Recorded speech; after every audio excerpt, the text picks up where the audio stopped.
সারাদিন তো আমার তালা লাগিয়ে রাখে, 24 ঘন্টা এই যে 3.5 হাত ঘর, এদিকে 2.5 হাত 3 হাত, এদিকে 3.5 হাত, এই কবরের মতো জায়গা। 3টা বছর আর কত থাকা যায়। আর একটা বই এনে দেন আমার, উনি আমার নিয়ে এসে দিবে বঙ্গবন্ধুর আত্মজীবনী। ও ছাতা পড়ে আমি কি করব? ও পড়ে মানুষের জীবন পরিবর্তন হয়? পরের দিন বললাম এটা না, ভালো বই নিয়ে এসে দিল। পরের দিন নিয়ে এসে দিল বঙ্গবন্ধু ছেলেবেলা, কোন পুকুরে ডোব দিয়েছিল, কোন নালায় ডোব দিয়েছিল, কার গাছের আম পেড়ে খেয়েছিল, এই সমস্ত লেখা।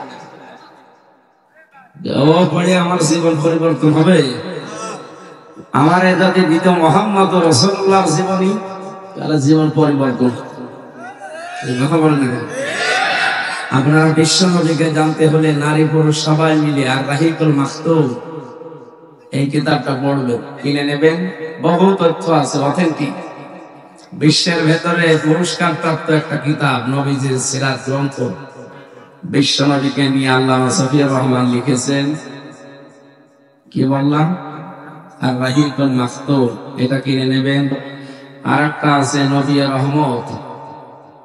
আল্লাহ রাব্বুল আলামিন তার নবীকে জানার জন্য যে সমস্ত মনীষীরা নবীর জীবন সম্পর্কে লিখেছেন, ওমা আতাকুমুর রাসূলু ফাখুযুহু ওমা নাহাকুম আনহু ফান্তাহু। আমার নবী যা দিয়েছে এগুলো আঁকড়িয়ে ধরো, যেগুলো নিষেধ করে ছেড়ে দাও। সুতরাং যদি আঁকড়িয়ে ধরা লাগে, ছেড়ে দেওয়া লাগে, তার সম্পর্কে জানা লাগবে না? বলেন বলেন। যেন অথেন্টিক যে কিতাবগুলো বললাম, এগুলো কিনে বাড়িতে রাখবেন, পড়বেন। আর কালকে যেহেতু একটা মহান দিবস আসতেছে, নাকি বিশ্ব বেহায়া দিবস, কোন মুসলমানের সন্তান নারী হোক পুরুষ হোক, আমার মনে হয় এই দিবস পালন করা তার জন্য বৈধ। কারণ এটা নিয়ে এসেছিল ইংল্যান্ড থেকে শফিক রেহমান, এই লোকটা আমদানি করেছিল খ্রিস্টানদের কাছ থেকে, এটা নিয়ে আসা। ওর নাম ছিল শফিক রহমান। সাংবাদিকরা প্রশ্ন করছে যে আপনি তো শফিক রহমান ছিলেন, আপনি কেটে রেহমান করলেন কি করি? শয়তান বলছে রহমানের ভেতরে মৌলবাদের গন্ধ পাওয়া যায়, এই জন্য আমি এর নাম কেটে বাদ দিয়ে পরিবর্তন করে দিয়েছি রেহমান। বলেন যে এই শয়তান আল্লাহর নাম পাল্টিয়ে রহমান থেকে রেহমান করে ফেলতে পারে? তার নিয়ে আসা আমদানি করা এই বিশ্ব বেহায়া দিবস, ভালোবাসা দিবস কেউ পালন করতে পারে? আর বিয়ের আগে কিসের ভালোবাসা? বিয়ের আগে যে ভালোবাসা গুলো হয়, এটা ভালোবাসা না নোংরামি? ভালোবাসা হবে বিয়ের পরে। যে জিনিস যত দামি হয় সেটা তত গোপনে রাখা লাগে। কথা বলে না কেন? আপনার যদি এখন পানির পিপাসা লাগে, কোন জায়গায় পানি পাচ্ছেন না, শুধু ডাব আছে, ডাবের পানি যদি বিক্রি করে 1000 টাকা একটা ডাব, আপনার কেনা দরকার। আমার মনে হয় জীবন বাঁচাতে আপনি 1000 টাকা দিয়েও কিনে খাবেন। এই কথা বলেন না কেন?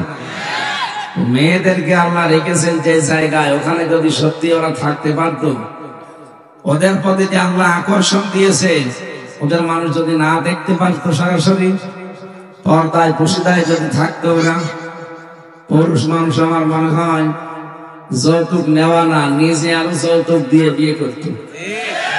কারণ পুরুষের ভেতরে আল্লাহ যে চাহিদা দিয়েছেন, এইটা মেটাতে মেয়ে লোক দরকার। যদিও এই বাংলাদেশকে গজবে ফেলার জন্য অনেকে 15.5 বছরে পুরুষ আর মহিলার বিয়ে বন্ধ করে পুরুষে পুরুষে বিয়ে আরম্ভ করেছে, মেয়েতে মেয়েতে বিয়ে আরম্ভ করেছিল। নাম দিয়েছে কি? সমকামিতা। এটা হযরত লূত আলাইহিস সালামের জামানায় তার উম্মতরা এটা আরম্ভ করেছিল। পৃথিবীতে প্রথম তারা এই পাপটা আরম্ভ করে যে পুরুষে পুরুষে বিয়ে করবে, নারীতে নারীতে তারা বিয়ে করবে। এই কারণে আল্লাহ তাদেরকে এমন গজব দিয়েছে, আপনি জর্ডানে যান, ডেড সি দেখতে পাবেন, মৃত সাগর, ওরাটা আল্লাহ ভরত করে দিয়েছে। এই গজব বাংলাদেশে নাযিল করার জন্য অনেকে চেষ্টা চালিয়েছিল, আল্লাহ আমাদের বাঁচিয়েছে। কুষ্টিয়ায় কয়েকদিন আগে 2জন মেয়ে ধরা পড়েছে, ওরা বলছে আমরা দুইজন বিয়ে করবো, যদি বিয়ে না দেন আমরা দুইজনই মরে যাবো। আরে আপা, আপনারা দুইজন যদি বিয়ে করেন তো আমরা কি ঘাস কাটছি? আমরা কি করব?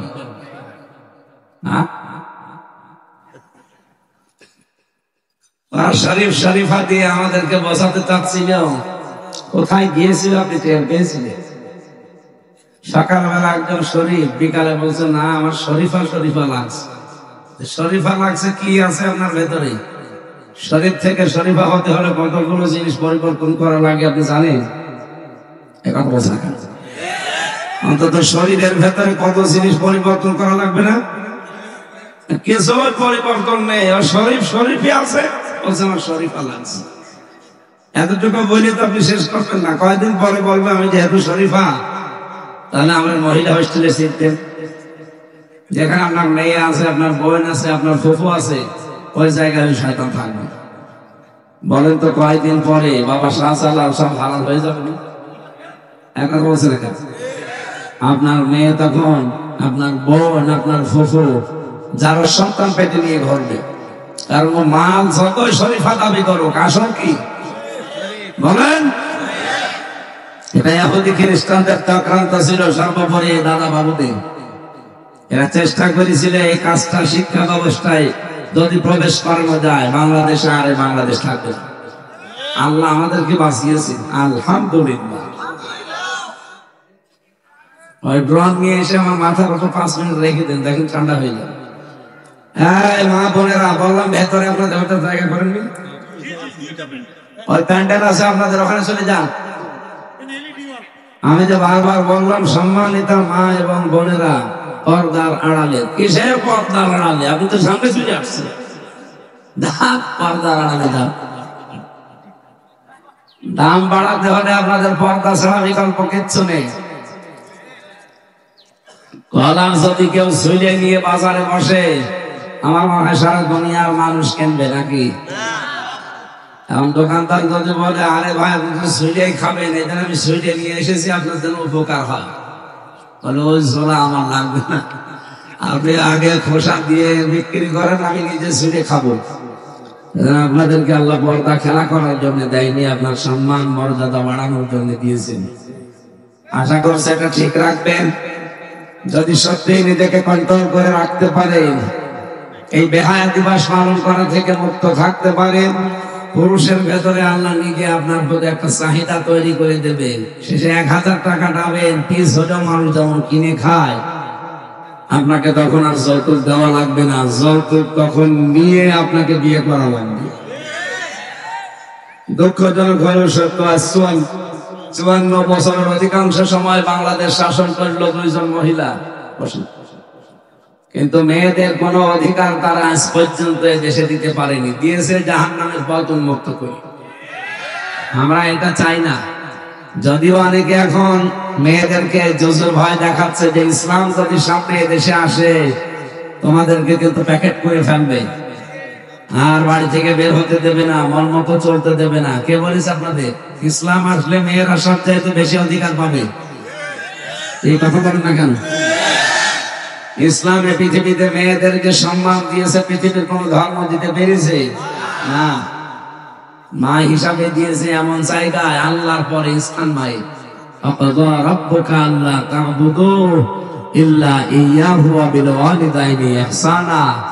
আল্লাহ আমার ইবাদতের পরে আমি মা বাবার স্থান দিয়ে দিলাম, পৃথিবীর কারো নাম আল্লাহ দেয়নি।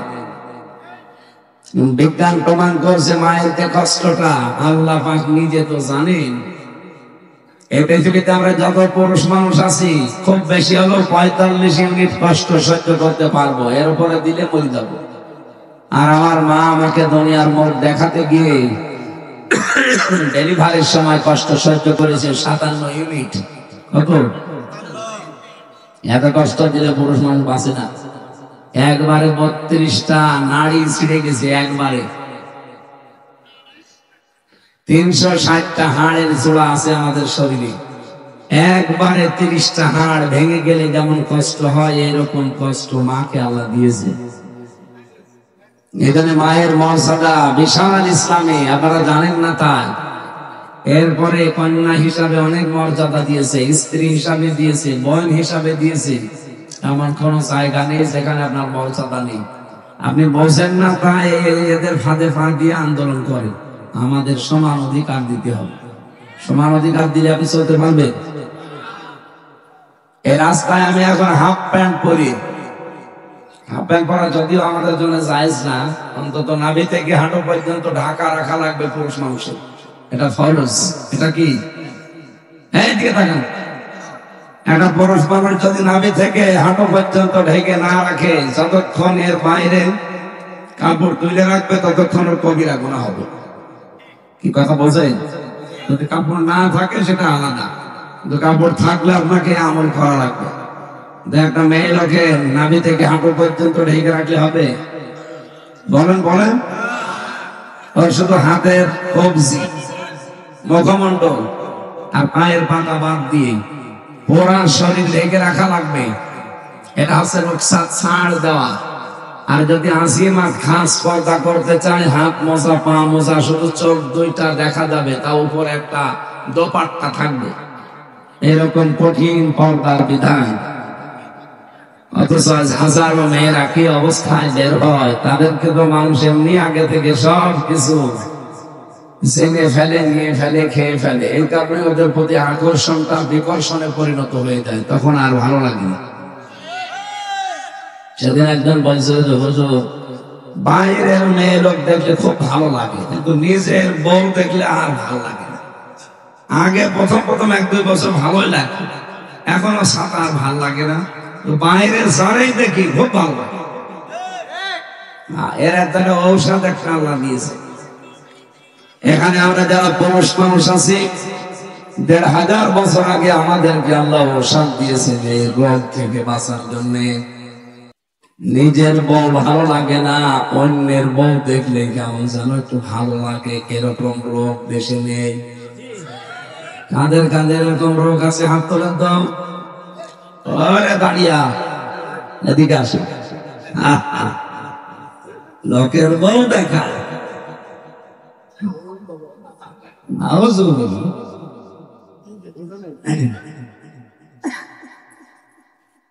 না। এরব থেকে মুক্ত হওয়ার জন্য 2টা কাজ আল্লাহ দিয়েছেন। للمؤمنين يغضوا من أبصارهم ويحفظوا فروجهم ذلك أزكى لهم إن الله خبير بما يصنعون। রব্বুল আলামিন বলেন, হে নবী, মুমিন পুরুষদেরকে বলেন, ওরা নারী দেখলেই তারা যেন চক্ষুকে নিম্নগামী করে, আল্লাহ স্থানের হেফাজত করে। এখানে 14 জন মহিলা বাদ দিয়ে পৃথিবীতে যে কোনো মহিলা যদি আপনার সামনে পড়ে, প্রথম কাজ হবে সঙ্গে সঙ্গে চোখ নিচের দিকে করা। কয়জন পুরুষ মহিলা? 14 জন। বলেন বলেন। তাফসীরে ফিজিলাল কোরআনে সূরা নিসার 21-22 নম্বর আয়াত একটু বাড়িয়ে পড়বেন, দেখবেন 14 জনের নাম আছে। এইগুলো বাদ দিয়ে বাকি পৃথিবীতে যেই হোক, আপনি যদি কাবা শরীফের ইমামও হন, আপনার দিকে আপনি তাকাতে পারবেন না। একজন মহিলার জন্য 14 জন পুরুষ বাদ দিয়ে পৃথিবীর কোন পুরুষ যদি সামনে পড়ে, সঙ্গে সঙ্গে চক্ষুকে নিম্নগামী করে ফেলা লাগবে। আপনার সামনে যদি কাবার ইমামও পড়ে, তারপর আপনি দেখতে পারবেন না। একবার তাকানোর পরে তাড়াতাড়ি চোখ নামিয়ে ফেলতে হবে। এই আমলটা যদি দুনিয়ায় আমাদের বেশি বেশি হতে থাকে, শয়তান তার যে বিশাল জাল পেতে রেখেছে, জাল ছিন্ন ভিন্ন হয়ে যাবে। 2 নম্বর, নিজের লজ্জাস্থান, নিজের জায়েজ স্ত্রী ছাড়া অন্য কারো কাছে লজ্জাস্থান ব্যবহার করা যাবে না। হাজারো মানুষ নিজের বউপাত দিয়ে ভাবির সাথে, প্রতিবেশীর স্ত্রীর সাথে, বিবাহিত মেয়েদের সাথে 180 মাইল বেগে লাইন চালিয়ে যাচ্ছে। না এলাকায় পরকে আপনি নেই? সম্মানিত মা বোনেরা এবং ভাইরা, 2 জনের জন্য একটাই ঔষধ। নিজের স্বামী আপনার কাছে ভালো লাগবে, নিজের স্বামীর প্রতি আপনার চাহিদা বেড়ে যাবে, নিজের স্ত্রীর প্রতি আপনার চাহিদা বাড়বে, নিজের স্ত্রীকে আপনার কাছে রাজরানী মনে হবে। অন্য কারো বউ দেখলে, মেয়ে দেখলে আপনার রাগ হবে। যদি এই দুইটা আমল আজকে থেকে করা যায়, এখন থেকে সিদ্ধান্ত নেবেন, যেহেতু দুনিয়া থাকার জায়গা না, আমি একদিন চলে যাব, এই জন্য দুনিয়াতে আমার গা ভাসি, আমি এবার জাহান্নামী হয়ে যাচ্ছি না। তো এই 14 জন মহিলা বাদ দিয়ে পৃথিবীর যে কেউ আমার সামনে পড়বে, আজকে থেকে, এখন থেকে আমি সহ প্রত্যেকে আমল করবো। চোখ নিচের দিকে নামাবো, নামাবেন না ইনশাআল্লাহ? কেন আপনার তাকাবেন বিবাহিত মানুষের মেয়ের দিকে? আপনার ম্যাডামের ভেতরে যা আছে, যার দিকে তাকাচ্ছেন, ওর ভেতরে কি দুইটা জিনিস বেশি আছে? একই জিনিস আছে। 2 নম্বরে লজ্জাস্থান। আবার বলছে নিজের জায়েজ স্ত্রী ছাড়া অন্য জায়গায় যদি ব্যবহার না করেন, আস্তে আস্তে দেখবে নিজের বউর প্রতি আপনার চাহিদা বাড়বে, অন্যদিকে আল্লাহ মন আপনার নষ্ট করে দেবে। মাত্র 15 দিন এইভাবে একটু চলাফেরা করেন, 15 দিন পরে দেখবেন আমার আল্লাহ একটা অনির্বচন সুখ আপনাকে দিয়ে দিয়েছে। এখন নিজেরটাই শুধু ভালো লাগবে, অন্যেরটা দেখলে মন খারাপ হয়ে যাবে, রাগ হবে। নবীজি জানিয়েছেন পৃথিবীর 3টা জিনিস আমার কাছে খুব ভালো লাগে। 1 নম্বরে আমার নিজের স্ত্রী। এদিকে তাকান। নবীজি বলেন 1 নম্বরে আমার নিজের স্ত্রী আমার কাছে ভালো লাগে। আমাদের কাছে স্ত্রী ভালো লাগে, তবে নিজেরটা বাদ দিয়ে অন্যেরটা। এই জন্য এখন থেকে আমরা যেহেতু আলোচনা শুনতে এসেছি, কিছু না কিছু নিয়ে যাওয়া লাগবে। পর্দা করা আমাদের দেশে রাষ্ট্রীয় ভাবে এখনো আইন হয়নি, কিন্তু আমরা মুসলিম। হাজারো মেয়ে, হাজারো পুরুষ মানুষ কিন্তু এই পর্দার কারণে জাহান্নামে যাবে। কথা বলুন এখন। আমরা নিজেরা দেখো এখন থেকে নিজেকে কন্ট্রোল করবো। হ্যাঁ, শয়তান বিভিন্ন কায়দায় এই জায়গা আমাদেরকে দুর্বল করার চেষ্টা করবে, কিন্তু না, আমি আল্লাহর বিধান মানতে চাই, কষ্ট হলেও আমি করোনার দিকে তাকাবো না। এই যে মোবাইলে মেয়েরা কোন আওয়াজে কথা বলবে, মোবাইলের ওই আওয়াজ পর্যন্ত আল্লাহ কোরআনে দিয়ে দিয়েছে। প্রশ্ন আসতে পারে, মোবাইল কি 1500 বছর আগে ছিল না? কিন্তু সেখানে হিজাব ছিল। আল্লাহ রাব্বুল আলামিন বলেন, ইয়া নিসান নাবিয়্যি লাসকুন্না কাহাদিন মিনান নিসাই ইন তাকাইতুন্না ফালা তাখদুনা বিল কওলি ফায়াতমা আল্লাযী ফী কলবিহি মারাদুন ওয়া কুলনা কওলান মা'রুফা। সূরা আহজাবের 32 নম্বর আয়াতে আছে, এটা তাফসীরে খাজিনের ভিতরে পাবেন। আল্লাহ পাক বলেন, হে নবী, আপনার স্ত্রীদেরকে কথা বলেন, হে নবীর স্ত্রীরা, তোমরা কিন্তু সাধারণ মেয়ে লোক না, নবীর স্ত্রী। এমনি আমরা তাদেরকে মায়ের সম্মান দিয়ে থাকি, কথা বলে ঠিক কিনা? আল্লাহ পাক বলেন তাদেরকে সম্বোধন করে, হে নবীর স্ত্রীরা। যদি বর পুরুষের সাথে কোন সময় কথা বলার প্রয়োজন হয়, মোবাইলে হোক, ফোনে হোক, ফ্যাক্সে হোক, পর্দার আড়াল থেকে হোক, কথা বলবা ঠিক, সঠিক, মিথ্যা কথা বলা যাবে না। তাহলে এখান থেকে মাসলা বের হলো, কারোর সাথে কথা বলতে মোবাইলে হোক, ফোনে হোক, পর্দার আড়াল থেকে হোক, মিথ্যা বলা। আরো জোরে বলেন।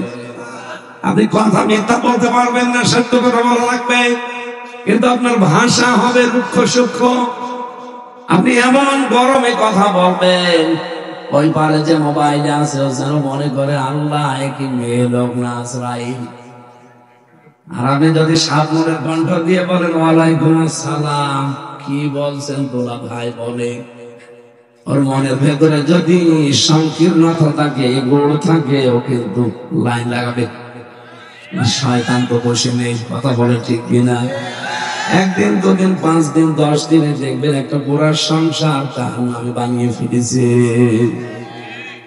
এখানে মেয়েরা যারা এসেছেন, আমি শুনলাম আমাদের চাইতে 2 ডবল মেয়ে বসে আছে। সম্মানিত মা বোনেরা আশা করছে শুধু নামাজ পড়ার রোজা রাখা এটাই আবাদত না, পর্দা এটা নামাজের মতো ইবাদত, কথা বলেন না কেন? যেহেতু রাষ্ট্রীয় ভাবে মেয়ে বিধানটা যদি থাকতো আমি পর্দার কথা বলতাম না। নিজেদের দায়িত্ব নিয়ে পর্দা করবে, জান্নাতের 8টা দরজা আপনার জন্য খোলা থাকবে। প্রধানমন্ত্রী এই নাপাক যে মহিলাটা পালিয়েছে, এই অবৈধ প্রধানমন্ত্রী পালিয়ে যাওয়ার পরে ষড়যন্ত্র যেগুলো করছে তার ভেতরে এটা একটা। আমি নাম নিতে ঘৃণা করি মানুষের। ভারতের উগ্রপন্থী থেকে হিন্দুরা যেহেতু রেকর্ড হচ্ছে, গোয়েন্দারা এখানে আশপাশে অনেকে আছে, আপনি পৌঁছিয়ে দেন। এই মহিলা যে বসে নেই, ভারতের সব হিন্দু খারাপ না, উগ্রপন্থী কিছু হিন্দু আছে, এরা আমেরিকার এই জন্য ডোনাল্ড ট্রাম্প এর দলের যারা আছে তাদের সাথে মিশতেছে, টাকা পয়সা খরচ করছে।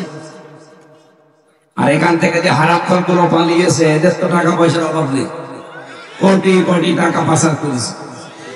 এখন সেই টাকা গুলো করবে কি, দেশে এসেও খরচ করতে পারে না, বাইরের দেশে গিয়েও খরচ করবে, ঝামেলা। কয়েকদিন আগে মালয়েশিয়া গিয়েছিলাম, ওখানে শুনলাম সাহেব পাড়া বানিয়েছে, কানাডায় বানিয়েছে বেগম পাড়া, আর এখানে কি সাহেব পাড়া। যে হোটেলে উঠে দেখি 2 শয়তান বসে চা খাচ্ছেন, কি গো এখানে হুজুর আমরা আগে পালিয়েছি। ভাই তো বেগম পাড়া সাহেব পাড়ায় থাকবেন না, ওখানে থেকে মাই খাবো। এদেশে বাংলার জনগণ আছে, পিটিয়ে ভক্ত বানিয়ে ফেলবে। এই জন্য যত টাকা পয়সা অন্তত এই দেশ থেকে পাচার হয়েছে, ওইগুলো এখন আমরা জামাই আদর করে হোটেলে থাকে আর খাই। হারাম করা টাকা পয়সা এখন যেহেতু নিজেরা আর ভালোভাবে এই দেশে ব্যয় করতে পারছে না।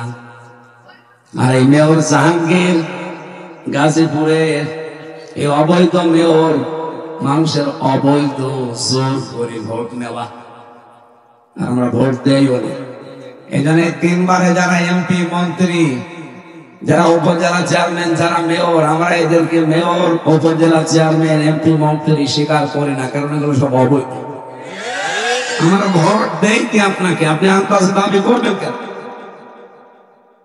এটা কারো কাছে জিজ্ঞাসা করা লাগবে না, আমি নিজেই তো প্রমাণ। আমার এখন 33 বছর বয়স, 92 সালে আমার জন্ম। 18 বছর থেকে যদি আমি ভোট দিতে আরম্ভ করতাম, 3 বার ভোট দিতে পারতাম না। এক কথা বলে না, একবারও পারি না। তার মানে কি এদেশে ভোট হয়েছে? ভোট হওয়ার আগে 154 জন হয়ে যায়, দিনের ভোট হয়ে যায় রাতে, আবার মরা মানুষ নাকি ভোট দিয়ে যায়। এই সংস্কৃতি আগামী থেকে আমরা আর দেখতে চাই না। বিশেষ করে গতকাল আয়না ঘরটা, এর আগে আমি নিজেও ছিলাম 10 দিন, আমি দেখেছি। ছোটটায় ছিলাম, মিনিটায়, বড়টায় যেতে পারিনি। এরা ছোটটায় যে অত্যাচার করে, বড়টায় কি করেছে কালকে আপনারা দেখেছেন। কিছু কিছু জিনিস ওরা তো সব ধ্বংস করে ফেলেছে, তারপরে কিছু আলামত আছে। মানুষ এত নিষ্ঠুর হতে পারে? এখনো পর্যন্ত আয়না ঘরের এটা উন্মোচিত হওয়ার পরেও মানুষ যদি জালেমের সাফাই গায়, জবাই করা দরকার। আপনি মানুষ, আপনারা যদি আপনার বাবার এরকম 14 বছর আটক করে রাখতো, আপনি দেখবেন। এখনো বলছে আয়না ঘর নামে কিছু আছে, আমার কি দেখানো লাগবে আপনার? আমি নিজে ছিলাম, আমি জানি না। এদিকে 3.5 হাত, এদিকে 1.5 হাত, ওর ভেতরে টয়লেট দেওয়া। টয়লেটের তাও কোনো দরজা চালানো কিচ্ছু নেই, একেবারে ফাঁকা। এই কঠিন পরিস্থিতি পার করা লাগে, 1 দিন 2 দিন হলে তো হয়। আমার জীবনে কেটে গেল 3 বছর, আর কত মানুষের কাটতেছে 8 বছর, 10 বছর, 14 বছরও পড়ে আসলাম। এত বড় নিশ্চয় হতে পারে মানুষ, নিঃশংস হতে পারে। এখনো অনেকে জালেমের সাফাই গাছে কি করেছে, যে বুবুর পালানো লাগলো, কি করেছে আপনি টের পাচ্ছেন? তার সাথে যদি করতো আপনি টের পেতেন। এই জন্য আমার মূল কথা হচ্ছে, সম্মানিত মা বোনদের, আমি আর বলবো না। আপনারা মোবাইলেও কথা বললে এমন আওয়াজে কথা বলবেন, ওই পারে যে আছে ও যেন আর কথা বলার সাহস না পায়। পর্দা অনেক কঠিন বিষয়টা। এইটার কারণে লক্ষ লক্ষ মেয়েদেরকে আল্লাহ জান্নাত দেবে, আর এইটার কারণে মেয়েদেরকে জাহান্নামে বেশি দেবে। আল্লাহ তুমি মেয়েদেরকে ফাতেমাতুজ জহরার মতো বানিয়ে দাও। হযরতে ফাতেমাতুজ জহরাকে আল্লাহ জান্নাত দেওয়ার কারণই হচ্ছে তিনি পর্দাশীলা। একজন মহিলাকে আল্লাহ জান্নাতে নিজে ঘর বানিয়ে সুসংবাদ পাঠিয়েছেন, তার নাম খাদিজা। অথচ খাদিজা রাদিয়াল্লাহু তাআলা আনহার পড়া জীবনে আমি পড়েছি, জীবনে তিনি এক ওয়াক্ত নামাজ পড়েননি, একটা রোজা রাখেননি, জীবনে একটা বার হজ করেননি, একটা টাকাও যাকাত দেননি। এরপরও আল্লাহ নিজে জান্নাতে ঘর বানিয়ে হযরতে খাদিজার জন্য পাঠিয়েছেন। একটাই মাত্র কারণ, হযরতে খাদিজা রাদিয়াল্লাহু তাআলা আনহা তিনি তার স্বামীর পেছনে সময় ব্যয় করেছিলেন। স্বামী দিনের কাজে থাকলে তিনি অর্থনৈতিক ভাবে, শারীরিক ভাবে, মৌখিক ভাবে তিনি সমর্থন জোগাতেন, সাহস জোগাতেন, সর্বশেষ তাকে উদ্বুদ্ধ করতেন। রব্বুল আলামিন খাদিজাতুল কুবরার এই আচরণে এত বেশি খুশি হয়েছিলেন, স্বামীর এই খেদমতে নিজে জান্নাতে ঘর বানিয়ে খাদিজার জন্য আল্লাহ পাঠিয়ে দিয়েছেন। বলেন সুবহানাল্লাহ। সম্মানিত মা বোনেরা, আপনার স্বামী যদি একটু সমস্যা হয়, যদি একটু কড়াকড়ি করে, সে যদি আপনার সাথে আচরণ যদি একটু রূঢ় করে, আপনি ধৈর্য ধরবেন, তাহলে হযরতে আসিয়ার সাথে একই জান্নাতে থাকতে পারবেন। আল্লাহ তুমি মেয়েদেরকে হয় আসিয়ার মতো, নাই ফাতেমার মতো, খাদিজার মতো বানিয়ে দাও। বলেন আমিন। সূরা মায়েদার 55-56 নাম্বার আয়াত পড়েছি। আমাদের আজকের আলোচনার বিষয় অভিভাবক। কি বললাম? বলেন বলেন। কেন পড়লাম আয়াত জানেন আপনি? সামনে একটা সময় আল্লাহ আমাদেরকে দিচ্ছেন, এ দেশটা আমরা এমন অভিভাবকদের হাতে তুলে দিতে চাই যারা আর কোনোদিন আয়না ঘর বানাবে না, যারা মানুষকে মিথ্যা মামলা দিয়ে, মিথ্যা সাক্ষী দিয়ে জীবন নষ্ট করবে না। এরকম অভিভাবকদের কাছে আমরা এ দেশটা দিতে চাই। বলেন। কিন্তু আন্তর্জাতিক কিছু ষড়যন্ত্র এখনো শেষ হয়নি, চলছে। বললাম ওই উগ্রপন্থী হিন্দুরা বসে নেই, ওরা চেষ্টা চালাচ্ছে, লক্ষ কোটি কোটি টাকা খরচ করছে ট্রাম্পের লোকের পেছনে। কইরে এই দেশে এই যে আমরা জুমার নামাজ পড়ে বের হই অথবা মাহফিল থেকে বের হই, মাথায় টুপি, মুখে দাড়ি দেখে এগুলো ছবি তুলে ট্রাম্পের কাছে পাঠায়। এই উগ্রপন্থী হিন্দুদের অনেক লোক আছে, ওরা দেখাতে চায় ট্রাম্প সাহেব এই দেখেন এই দেশে জঙ্গিবাদ কিভাবে মাথা ছাড়া দিচ্ছে। বাংলাদেশে কোন জঙ্গি নেই, তার প্রমাণ হয় 6 মাস।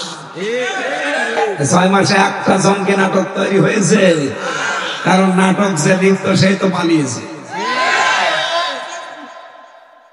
নিজে একটা জঙ্গি এবং জঙ্গির মদতদাতা এই পৃথিবীতে, অথবা আলেমদেরকে জঙ্গি বানাতে এতদিন নাটক সাজাতো, যাদেরকে দিয়ে সাজাতো এই কাউন্টার টেররিজমের মনিরুল ইসলাম আর আসাদুজ্জামান, এই 2 শয়তান, এই 2 গোলাঙ্গাকে সবাই করা দরকার।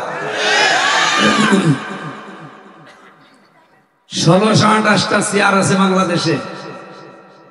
এই জালেমদের সময় 1628টা চেয়ার ছিল। প্রত্যেকে জালেম এবং প্রত্যেকে জালেমের দোষক। বাংলাদেশে যারা এখন দায়িত্বে আছেন, এদের যেহেতু সংস্কার চলছে, খুব তাড়াতাড়ি এই 1628টা চেয়ার থেকে এই শয়তানগুলোকে নামান, নামিয়ে নতুন নতুন যারা বৈষম্যের শিকার হয়েছিল তাদেরকে এই চেয়ারগুলোতে বসান। এই কথা বলেন না কেন? এরা যতদিন থাকবে, নির্বাচন তো দূরের কথা, সামনে আবার ষড়যন্ত্র করে ওই খুনিকে আনবে। শয়তান কালকে ভিডিও বার্তা দিয়েছে, মানুষ আমাকে খুনি বলে, আমাকে ফ্যাসিস্ট বলে। আমি কি করলাম বোঝেননি আপনি? ব্যারিস্টার আরমানকে 8 বছর গুম করে রেখেছিলেন আয়না ঘরে। হ্যাঁ, কথা বলেন না কেন? এখন বলে আমি কি করলাম।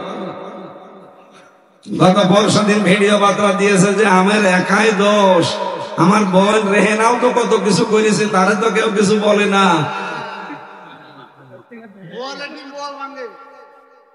আপনি একটা লোক দেখান তো, এই সন্ত্রাসী দলের একটা লোক দেখান যে তাদের কোনো ভালো কাজ আছে, দেখান। খালি টাকা পাচার করা শোনায়। ওই পদ্মা সেতু করেছে, এলাকার মানুষ পাগল হয়ে গেছে। আর পদ্মা সেতু করতে যে টাকা খরচ হয়েছে, এরকম 4টা পদ্মা সেতু বানানো যায়। যত টাকা পাচার হয়েছে 15.5 বছরে, এরকম 36টা পদ্মা সেতু বানানো যেত। সবগুলো পাচার করে করে যাওয়ার সময় 14টা ব্রিফ কেস নিয়ে গেছে। ওগুলো তো সব মাটি ভরাট করা ছিল। বলেন মরতে বুঝে ফেলিস।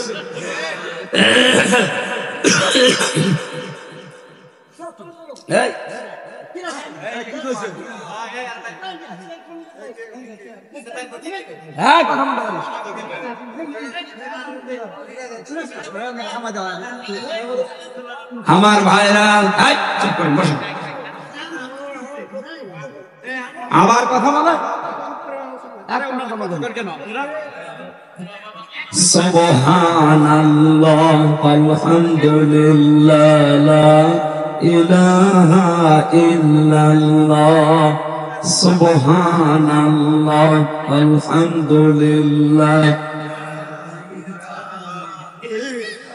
লা ইলাহা ইল্লাল্লাহ মুহাম্মাদুর রাসূলুল্লাহ। অভিভাবক, বন্ধু, মেয়ে হোক আর পুরুষ হোক, এটাতে কত গুরুত্বপূর্ণ এবং দামি জিনিস। আজ অধিকাংশ মানুষ খারাপ হয় বন্ধুর কারণে, অভিভাবকের কারণে। আল্লাহ রাব্বুল আলামিন এর অভিভাবক বন্ধু এই যে আয়াত নাযিল করলে, ইন্নামা ওয়ালিয়ুকুমুল্লাহু ওয়া রাসূলুহু, একমাত্র তোমাদের বন্ধু হবে আমার আল্লাহ এবং তার রাসূল, ওয়াল্লাযীনা আমানু, এবং দুনিয়ায় যারা ঈমানদার তারা। এই পৃথিবীতে এই 3টা বন্ধু ছাড়া, অভিভাবক ছাড়া আপনি কাউকে বন্ধু অভিভাবক হিসাবে মেনে নিতে পারেন না। এ ঘোষণা কার? 1 নাম্বার অভিভাবককে, 2 নাম্বার বন্ধুকে রাসূলুল্লাহ, 3 নাম্বারে নারী হোক পুরুষ হোক এদের বন্ধু হবে ঈমানদার। এবং ঈমানদার কারা? আল্লাহ আয়াতের পরবর্তীতে 3টা গুণ দিয়েছেন। এই 3টা গুণে গণান্বিত মানুষগুলো দুনিয়ায় ঈমানদার যারা, এরা আমাদের বন্ধু হবে। আল্লাযীনা ইউকিমুনাস সালাতা ওয়া ইউতুনাজ যাকাতা ওয়া হুম রাকিউন। 1 নম্বরে যে ঈমানদারেরা দুনিয়াতে নামাজ কায়েম করে, নামাজ পড়ে না, নামাজ কায়েম করে। মুন্সিগঞ্জবাসী, বাংলাদেশে কি নামাজ কায়েম আছে না পড়া আছে? পড়া। এই আয়াতের ভেতরে পড়ার কথা আছে না? নামাজ কায়েম করবে যারা। নামাজ কায়েম করতে হলে রাষ্ট্রীয় ক্ষমতা লাগে। এই কথা বলে না কেন? সূরা হজের 41 নম্বর আয়াতে আল্লাহ জানিয়েছেন, আল্লাযীনা ইম্মাক্কান্নাহুম ফিল আরদি আকামুস সালাহ। আমি যদি ঈমানদারকে রাষ্ট্রীয় ক্ষমতা দান করি, তার প্রথম কাজই হবে সে নামাজ কায়েম করে দেবে। তার মানে এই কায়েম করার কাজটা মানুষের না, এটা রাষ্ট্রের। আমরা নামাজ পড়তে পারি, এই জন্য ফাসাল্লি লিরাব্বিকা, আপনার রবের নামে নামাজ পড়েন।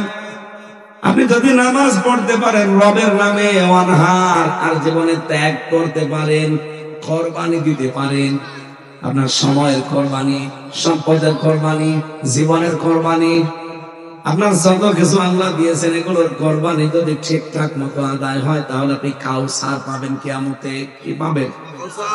কিন্তু নামাজ কায়েমের কথা আল্লাহ আয়াতগুলোতে দিলেন। আল্লাহকে যদি কেউ সত্যি আমরা অভিভাবক হিসাবে পেতে চাই, রাসূলুল্লাহকে কেউ যদি অভিভাবক হিসাবে পেতে চাই, আর এই বাংলাদেশে আমরা যদি কাউকে অভিভাবক হিসাবে দায়িত্ব দিতে চাই, এই 3টা গুণ তার ভেতরে থাকা লাগবে। যারা নামাজ কায়েমের আন্দোলন করে, বাংলাদেশে হাজারো মুসলমান নামাজ পড়ে কিন্তু নামাজ কায়েমের কোন চিন্তা নেই। একবার বলে না কেন? যেহেতু নামাজ কায়েম করতে হলে রাষ্ট্রীয় ক্ষমতা লাগে, আর এই জায়গায় যাওয়ার কথা বললে বলে এটা রাজনীতি। একবার বলে না কেন? কত মানুষ জালেমদেরকে বলছে এরা রাজনীতি করে, বলছে না? শুধু এতটুকুই বলছে না, এমনকি আলেমদেরকে তারা ধর্ম ব্যবসায়ী পর্যন্ত বলছে। আমরা কি ধর্মের ব্যবসা কত? ধর্ম ব্যবসা তো করে তারা যারা বছরে একবার টুপি মাথায় দেয়। আমরা তো ধর্মের ব্যবসা না, আমরা ধর্ম তো সারা জীবন মেনে চলি। কথা বলে ঠিক কিনা? সত্যি সত্যি যদি আপনি এই দুনিয়াতে কাউকে অভিভাবক হিসাবে দায়িত্ব দিতে চান, সামনে যেহেতু দায়িত্ব দেওয়ার সময় আসতেছে, কথা বলে না, এমন মানুষকে দায়িত্ব দেওয়া লাগবে যারা নামাজ কায়েমের আন্দোলন করে, যারা প্রতিদিন এভাবে লিখে রাখা লাগে যে আমি নামাজ পড়ি, তাও জামাতে পড়ি না, একা একা পড়ি। এটা লিখে রাখা লাগে না? আমি আন্দাজে বললেই হবে না। এদেশে তো কত দল কাজ করছে, কোন দলের কর্মসূচি আছে দেখান যে লিখে রাখা লাগে। আমি নামাজ এমনি পড়লাম না, জামাতে পড়লাম, ওটা আবার লিখে দেখানো লাগবে। কি বেশি বলছি? এই ট্রেনিংটা আপনি কোথায় পাবেন? সেখানে আপনি দেখবেন যে নামাজ যারা কায়েমের জন্য চেষ্টা চালায়, শুধু নিজে পড়ে না, নিজের বউ ছেলে মেয়ে পড়ে না, ওরা চেষ্টা চালায় পরিবার, সমাজ এবং রাষ্ট্রে যেন নামাজ কায়েম হয়ে যায়। এটাকে যারা রাজনীতি মনে করে মুখ ফিরিয়ে চলে যাচ্ছেন, আপনার ঈমান থাকবে না। 2 নম্বরে যারা যাকাত ভিত্তিক অর্থনীতি কায়েম করতে চায়, যাকাত কি? অনেকে আমরা মনে করি বছরে একবার সোনা রূপার যাকাত দিয়ে দিলাম, হয়ে গেল না। কে বলেছে? লিকুল্লি শাইইন যাকাতুন ওয়া যাকাতুন জাসাদুস সাওম। পৃথিবীর প্রতিটি জিনিসের যাকাত আছে, আর শরীরের যাকাত রোজা। এই হাদিসের ব্যাখ্যায় পড়েছি, দুনিয়ায় এমন কোন জিনিস নেই যার যাকাত নেই। এটা আমি কথা বলছি, কথা যাকাত আছে। আমি যে এলেম অর্জন করেছি, এলেমেরও যাকাত আছে। আমি দুনিয়াতে যা করছি, আমার ক্ষমতারও যাকাত আছে। ওসি সাহেবের ক্ষমতার যাকাত কি জানেন? এই যে ওসি যিনি আছেন এই শ্রীনগর থানায়, একটা লোককে কনস্টেবল ধরে পিটাচ্ছে। ওসি সাহেব যদি বলে, ওই বেটা কি করিস? ওসির যে পাওয়ার, যে সম্মান, যে চেয়ার, এটা দেখেই দেখা যাচ্ছে কনস্টেবল লোকটাকে ছেড়ে দিতে বাধ্য হবে। এটা তার যাকাত, এটা ক্ষমতার যাকাত। আমার কথার অর্থ বোঝেন আপনি? এখানে পৃথিবীর প্রতিটি জিনিসের যাকাত আমরা যেন আদায় করতে পারি। আজ বাংলাদেশে ইসলামী ব্যাংকে মোশারাকা, মুদারাবা, মুরাবাহা, বায়ে সালাম, বায়ে ইস্তিসনা, বায়ে মুআজ্জাল, বায়ে ওয়াহিদা, এরকম 28টা নিয়ম দিয়ে তার ব্যাংক চালাচ্ছে। বাংলাদেশের প্রতিটি ব্যাংক যদি এই নিয়ম নীতিগুলো ইসলামী অর্থনীতি মেনে চলতো, এই দেশে সুদ বলতে আর কিছু থাকতো না। এটা হওয়ার জন্য রাষ্ট্রীয় ক্ষমতা লাগবে, তাছাড়া জীবনও সম্ভব না। বাংলাদেশে আমরা চাই সোনালী ব্যাংক, রূপালী ব্যাংক, অগ্রণী ব্যাংক, চৈতালি ব্যাংক। চৈতালি আছে? হবে, এটা হবে। যত ব্যাংক আছে সব ব্যাংক চলবে ইসলামের এই অর্থনীতির অনুসারে। আরে ভাই, আপনি সরকার বিষয় বলছেন, কত মারাত্মক জিনিস এটা। কেউ যদি 1 টাকা পরিমাণের সুদ খায়, সে যেন মায়ের সাথে 33 মাস জেনা করে। এই মুন্সিগঞ্জ এলাকায় আছে কিনা আমি জানি না, কত মানুষ দেখবেন টাকা ছেড়ে রাখে, 1000 টাকা ছেড়ে রাখে, মাসে মাসে 200 টাকা করে বেশি পায়। এটার নাম কি? আরে জোরে। এটা কিন্তু মায়ের সাথে জেনা করার গুনাহ হচ্ছে। শ্রীনগরবাসী বিবেক দিয়ে বলেন, আমি মায়ের সাথে জেনা করে এসে নামাজে দাঁড়ালে হবে? বলেন, এই মুহূর্তে আসল টাকা বাদ দিয়ে সুদের এই লাভের টাকা ছেড়ে দেওয়া লাগবে। কারা কারা ছেড়ে দেবেন? হাত তোলেন। এই এলাকা তো সুদ একেবারে ঘরে ঘরে। তার মানে আপনাদের এলাকায় 180 মাইল থেকে চলছে।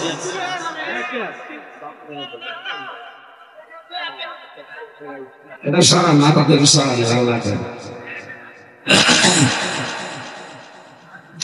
আমার ভাইরা, তাহলে বাস্তবতা যেটা বোঝাচ্ছিলাম, এই পৃথিবীর ময়দানে এই মুহূর্তে সিদ্ধান্ত নিয়ে যান, মরে যাবো না খেয়ে, তার সুদের সাথে টাকা লাগাবো না। আপনি মরে যান ভাই, মরে গেলে আপনি তাও জানতে পারবেন। আর সুদের সাথে টাকা লাগিয়ে মায়ের সাথে জেনা করে যদি যান, কিয়ামত পর্যন্ত কবরে তো শাস্তি হতেই থাকবে। কিয়ামতের পরে সুদখোরকে জীবন আল্লাহ জান্নাত দেবে। হ্যাঁ, অনেকে সুদের টাকা একেবারে পাহাড় পরিমাণ তৈরি করে রেখে যাচ্ছে। আরে ভাই, যে গোনা কামাই করে গেলেন, আপনার এই টাকা পয়সা হয়তো আপনার বউ, আপনার ছেলে মেয়ে পায়ের ওপর পা তুলে দিয়ে খেতে রাজি আছে। এই অবৈধ ইনকাম তারা খেতে রাজি আছে, কিন্তু পাপের বোঝা নিতে রাজি না। আপনি জিজ্ঞাসা করে দেখেন বউকে যে তোমার জন্যই তো করি, এই যে সুদের সাথে আমি একটু জড়িত আছি হালকা পাতলা, এর দ্বারা যদি গোনা গোনা হয় তুমি কিছু নিবা? ওর বউ বলবে কিসের কি, বিয়ে করেছো তোমার দায়িত্ব তোমার, কোথা থেকে খেতে দিবা আমি জানি না। সুতরাং কার জন্য আপনি পাপ করাচ্ছেন? আর দুনিয়া যায়, এটা তো পুরো ধোঁকা। 100 বছর পরে এই জায়গায় আমরা যারা আছি একটা মানুষ থাকবো, সব মাটির নিচে। এখানে নতুন মানুষ এসে এই বাজার চাষ করবে, এই জমি চাষ করবে, কথা বলে না। 100 বছর পরে আপনাকে কেউ মনেও রাখবে না। আর আপনি যদি ফিরে আসেন 100 বছর পরে, মুন্সিগঞ্জ ঢুকতে পারবেন। আমি আমার 3 পুরুষের পরে আর চিনি না। আমার বাবা রিয়াজউদ্দিন, তার বাবা জাহান আলী, তার বাবা নওয়াজ আলী, এরপরে আমি চিনি। খুব বেশি হলো নওয়াজ আলীর বাবা না 100 বছর আগে মারা গেছে। এই লোকটা যদি এখন আমার কুষ্টিয়া জেলায় এসে, আমার বাড়ি কুষ্টিয়া, এসে যদি বলে এই 2 তলা বাড়ি আমার, এই ভিটা আমি বানিয়েছিলাম, মানে এখানে থাকতে চাই, ও দাঁত মুখ খুলে ফেলবো না? গন্ডামি করার জায়গা পান না। কিসের নওয়াজ আলীর বাপ আপনি? আমি তো নওয়াজ আলী চিনি না। এক কথা বলছে না কেন? এই জন্য ধরে একার জন্য আমরা কি করছি পাগলের মতো। আমাদের সন্তান হওয়া লাগবে ভাই, বড় সমস্যায় আছে। আমরা এই বোকামি করি। 100 বছর পরে যে তার কেউ থাকতে পারবো না, কার জন্য আমি অপরাধে পা বাড়াবো? দরকার আল্লাহর বিধান মানতে গিয়ে না কে বললাম। এই জন্য বন্ধ বানানো লাগবে, অভিভাবক হিসেবে তাদের দায়িত্ব দেওয়া লাগবে, যে মানুষগুলো যাকাত ভিত্তিক অর্থনীতি চায়। আর যারা সুদ চায় তাদের হাতে দেন, মায়ের সাথে জিনা করে মরবে।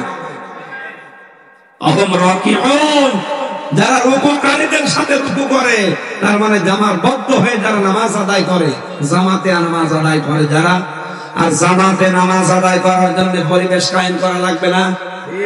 মুসলমানদের কাছে আমি নামাজের কথা সচরাচর বলি না, কারণ মুসলমান যদি নামাজ না পড়ে, সে নারী হোক আর পুরুষ হোক, ও আর মুসলমান থাকে না, ও কাফের হয়ে যায়।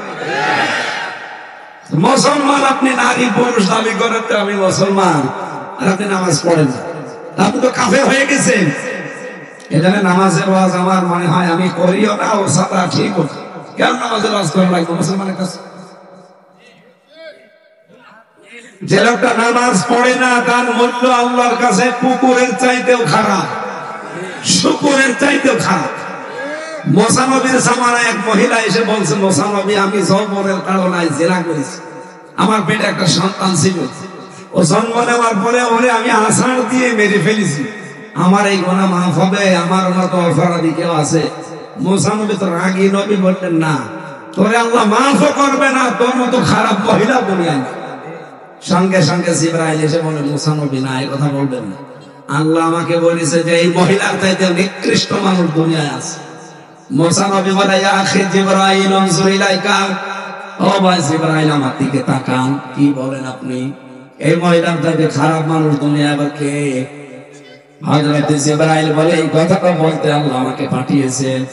এই মহিলার চাইতে আল্লাহর কাছে নিকৃষ্ট মানুষ ওইটা যারা সুস্থ থাকার পর নামাজ পড়ে না।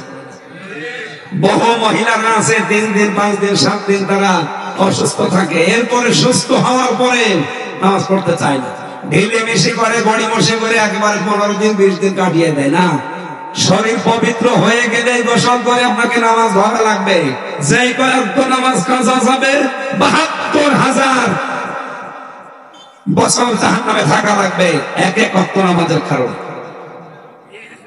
আশা করছি নামাজ কোনদিন যেন ছেড়ে দেবেন না।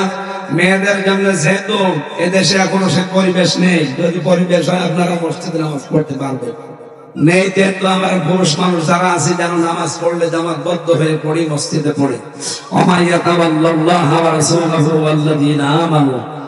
যারা আল্লাহ রাসূল এবং ঈমানদারদের এই তিনজনকে অভিভাবক বন্ধু হিসাবে মেনে নেবে, এরা আল্লাহর সেনাবাহিনী। ফাইন্না হিজবাল্লাহি হুমুল গালিবুন, আর আল্লাহর দল হবে এই পৃথিবীতে গালিব।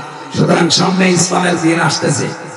আন্তর্জাতিক ষড়যন্ত্রগুলো যদি আমরা মোকাবেলা করতে পারি, আলহামদুলিল্লাহ, সামনে কোরআন দিয়ে দেশ চলবে ইনশাআল্লাহ।